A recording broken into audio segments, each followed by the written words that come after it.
I have to say Apple TV movies and shows are becoming so good-spirited, The Shrink Next Door and now this masterpiece.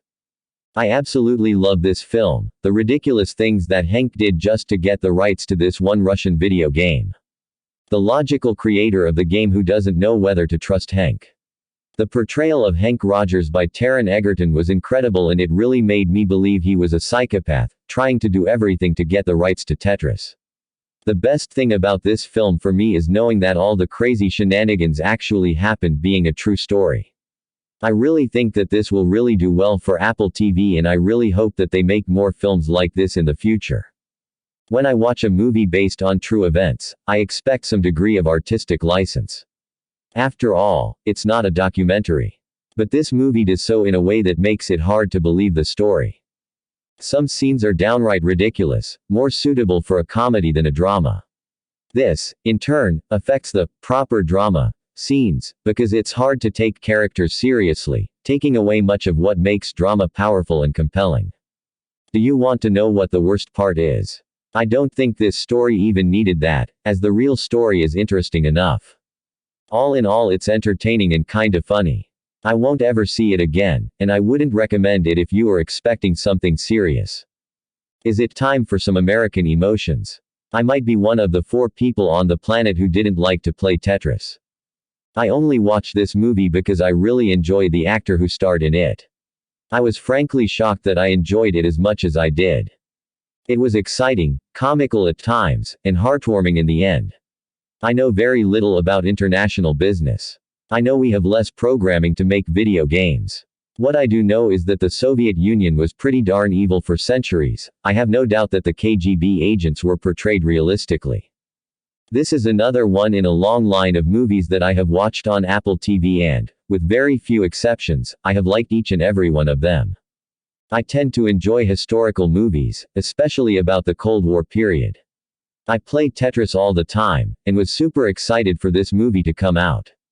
I also adore Taron Egerton, he is so damn talented and versatile. I can definitely say that this film did not disappoint. I was both on the edge of my seat and also learning about history and rooting for the characters at the same time. I would say that this movie is definitely worth your time. Most of it is spent in the final days of the Soviet Union, and it painted such a vivid portrait of how life was behind the Iron Curtain. Gonna go play a couple hours of Tetris after watching this. Scroll down here at IMDb's Tetris page and read Did You Know? There you will find the 2 real-life main people complained about the authenticity and embellishments. Hopefully you'll do this before embarrassing mankind by assuming everything you'll see is legit. As many have already assumed. It's been Joyed. Joy was a movie about the creator of the Miracle Mop, and is 98% totally made up stuff. In real life, the woman was an instant success, so they felt they needed to spice up her life into a 3-ring circus. Same thing here. It's like when a new Mexican restaurant opens in your area and everybody feels obligated to say how authentic it is, even if it's terrible. This movie isn't terrible, it's just not factual at all. That Tetris was invented by a Russian. That's it. Everything else is pretty much fiction. Then again, the true story was mainly a fairly complicated, protracted legal battle and wouldn't have made for a very exciting film. But an exciting film is what we have. It's well acted, the whole production is great, the story is gripping, but it's all fiction. Which is fine, but claiming it was based on a true story is misleading, to put it nicely.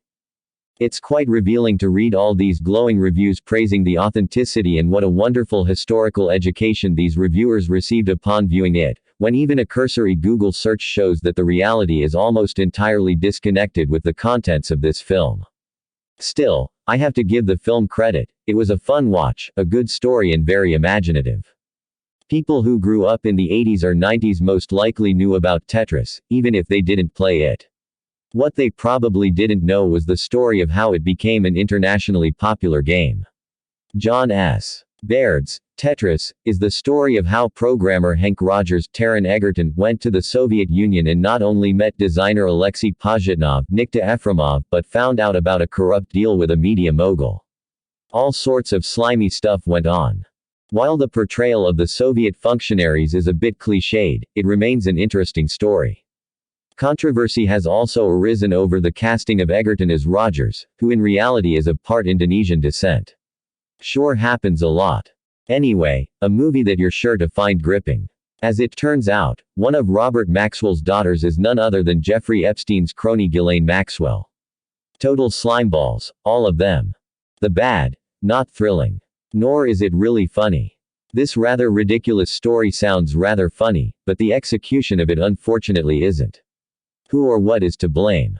I blame the direction and the actors. Both are lacking spark and punch. It's not a terrible movie, but halfway through it, I noticed I began to get bored. This movie never really surprises, never really thrills, never really makes me laugh. Not any good then. The story in itself is rather creative and interesting. But because of a lack in a solid direction and because of a lack of charismatic actors, this story never lifts off.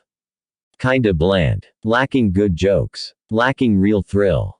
I happened to see the title and figured it was just named Tetris with lofty ambition. Right from the beginning my jaw dropped and probably stayed that way for the duration. Excellent. Granted, I am an 80s kid, so I had a connection with the variations of the game, releases and the Russia connection. I don't really care if it is hyper-factual because there were enough obvious facts and nostalgia and the story was so engaging. I am surprised by the low reviews, but I expect that's because it's new and enough people haven't seen it yet. The movie never lost its way or its momentum. It was an absolute pleasure.